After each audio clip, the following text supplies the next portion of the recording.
Hey everyone, so this is a short video just to show you how the gear is going to be laid out within your BAMF 2 fuselage and some of the key components where you'll have to pay attention to make sure the build goes smoothly and easily.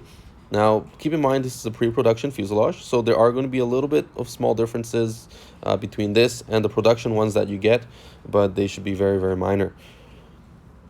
The great thing about this fuselage layout is you really can set up the gear to the exact CG that you need it at. Now, I have it at about 64 millimeters, so I would recommend, installing your wing, installing your tails, and then just basically taping your gear, including your receiver, your battery, and your servos, onto the nose and try to find where it's going to fit to get you to the CG that you want without having to use nose weight. In my particular build, I have the 4 KST X08 servos up here, and then I have the FrSky receiver. I actually have my battery up here, and this gives me a perfect balance of 64 millimeters. Now, for some builds, I've also done receiver up here with a battery in here.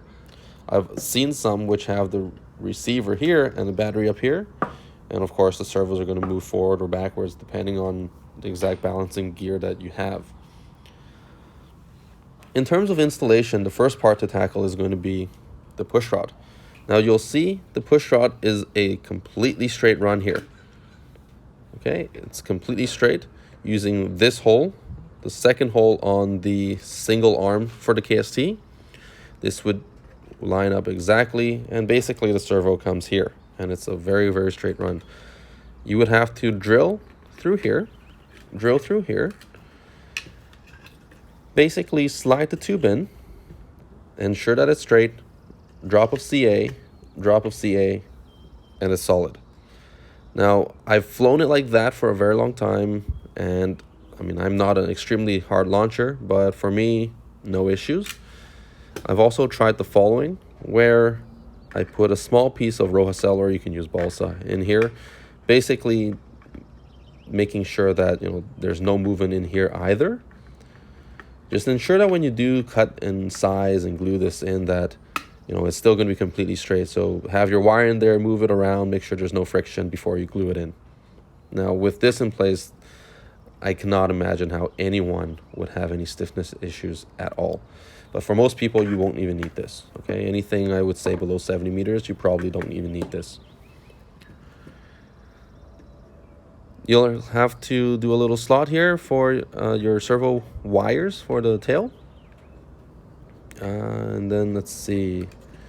Yeah, this just comes right in, pops into the horns. This comes out, goes into the horns. There's going to be a hole here. Cut this one yourself. Actually, the production ones should probably have this already cut out. But if not, then just cut this. You can use this to access the push rods. Makes life a lot easier. Same as this hole. This hole is actually going to be for ballast. One of the things to pay attention to is when you do install this part, sometimes there might be a little bit of epoxy stuck in this corner right here. Now we're going to be milling as much of that out as we can, but when you do put in this plastic sleeve, just double check, make sure that it's giving you a very straight run, because sometimes what happens is if there is a little bit of extra epoxy there that we missed, then it might bend your tube a little bit, giving you some extra friction inside, which is no good. And that's about it. Those are all the key points that you'll have to really pay attention to when you do the installation. But all in all, it's a very straightforward install. As long as you're building it like this, I cannot even fathom how anything can flutter. So that takes a lot of the building anxiety out, I believe. The wires, I have them on like this, but I've also seen builds where they basically drill a small hole here, disconnect the connector, and fish the wires through for an even cleaner build. I'm using the pulleys here that we sell. You can also use regular arms. Pulleys versus arms, of course, I'm going to choose pulley. They work really, really well.